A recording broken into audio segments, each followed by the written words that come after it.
नमस्कार, मी प्रतिभाजी. आपण बघत आहात जनमत न्यूज. आपल्याला माहिती आहे की मुद्दार मतदारसंघाचा या विशेष मुलाखतीमध्ये जे आहेत आज आपल्यासोबत आपण आहोत तिरोडा नगर परिषदेमध्ये आणि इथे जे आहे राजकारण तापलेलं आहे आणि खास करून ज्या निवडणुकीला घेऊन त्या संदर्भात जे आहे आपल्यासोबत काँग्रेसचे उमेदवार इथे आपल्यासोबत आहेत गज्जू सिंगनजोडे, जे कोणते विख्यात नावाने ओळखले जाते गज्जू. हा एक त्यांचा एक चांगला टोपण नाव आहे ज्याच्याकडून आज प्रत्येक कार्यकर्त्यामध्ये म्हणा किंवा जनतेमध्ये म्हणा त्यांची एक ओळख आहे. सिंगनजोडे साहेब, निवडणुकीच्या रिंगणात आपण उतरल्या. आपणास का बरं असं वाटलं की यंदा निवडणुकीच्या रिंगणात ह्या नगर परिषदेच्या स्थानिक स्वराज्याच्या निवडणुकीत उतरायला पाहिजे?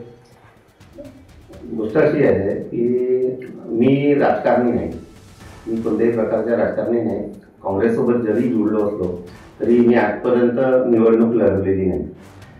मला यावेळेस ओबीसी आरक्षण नगराध्यक्षासाठी आमच्या तिरोडा नगरमध्ये आलं असल्याच्या कारणानं मला असं वाटलं का भाई आपण निवडणूक लढवली पाहिजे. ओबीसी आरक्षण असल्यामुळे की भाई आपण ओबीसीमध्ये येतो, कुणबी समाजाचे प्रतिनिधित्वही करतो आपण. त्या कारणाने मला असं वाटलं का आपण निवडणूक लढवली पाहिजे. कारण की इथं जे लढणारे लोक आहे या तिरोडा नगर परिषदेमध्ये मागील 25 वर्षापासून राष्ट्रवादी काँग्रेस अजून काही वेळाकरिता नगराध्यक्ष जे आहेत ह्या मागील 5 वर्षात त्या भारतीय जनता पक्षाच्या होत्या.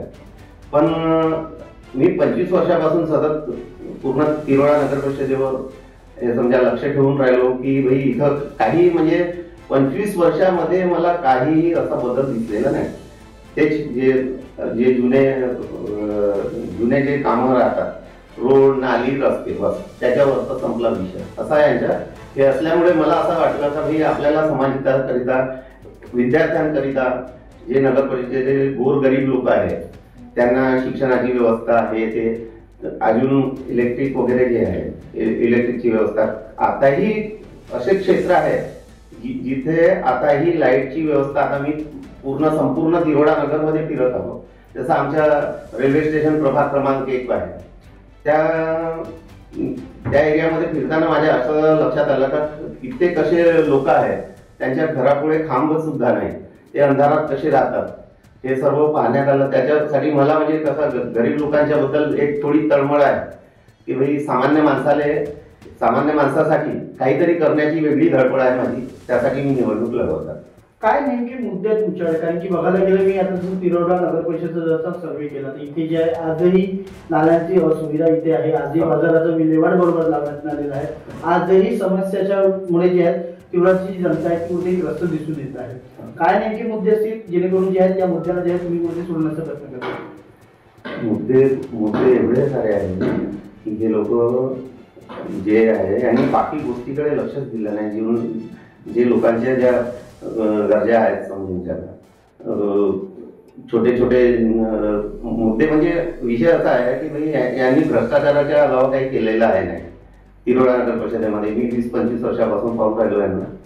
तर जे छोट्या तबक्यातले लोक आहेत त्यांचे मुलं शाळेची व्यवस्थित व्यवस्था नाही. शाळेमध्ये जे जाणारे मुलं आहेत ते गरीब तबक्यातले, बाकी पैसेवाले लोक तर कॉन्व्हेंटमध्ये शिकवून देतात. पण नगर परिषदेची जी शाळा आहे त्याच्या जो स्तर आहे आता थोडंसं एवढे लोक सर्व मिळून पडले म्हणून ते थोडा जे कॉन्व्हेंट वगैरेची जी व्यवस्था आहे ती थोडीशी ठीक झाली आहे.